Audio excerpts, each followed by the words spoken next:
અમારા ઘરના બેડરૂમમાંથી દેખાતો આ સુંદર વ્યૂ, જેમાં મિયાવાકી પદ્ધતિથી ઉગાડેલા વૃક્ષો ખૂબ જ મોટા થઈ ગયા છે. અને આ ખીચડાનું ઝાડ છે. ખીચડાના ઝાડ ઉપર તો બહુ જ અદ્ભુત પક્ષીઓ અહીંયા આવી રહ્યા છે. આખું જંગલ તમે જોઈ શકો છો. આ એક્ઝેક્ટલી અમારા ઘરના બેડરૂમમાંથી દેખાય છે.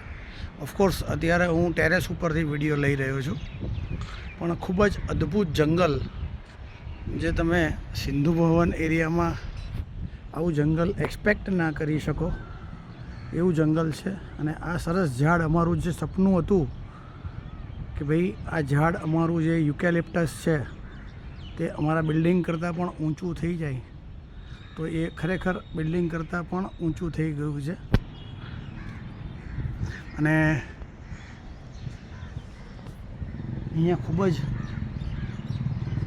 જાત જાતના પક્ષીઓ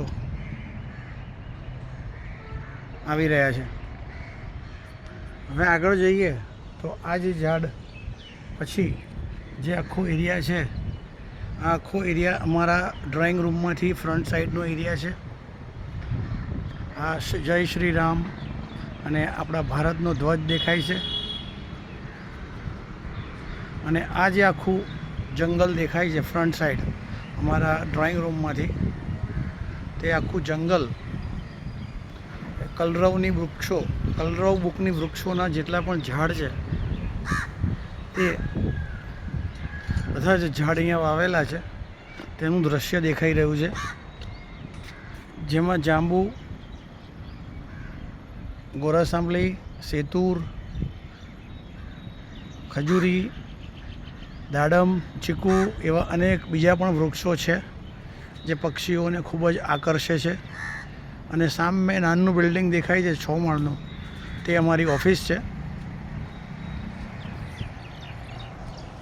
જોડે ને જોડે આ અમારા ઘરની બાલ્કનીનો વ્યૂ છે, જે અમે ટેરેસ પરથી અત્યારે લીધેલો છે, જેમાં સુંદર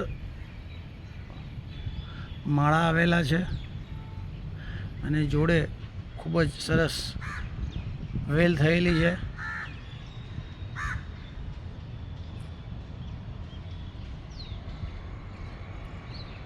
જય હિન્દ.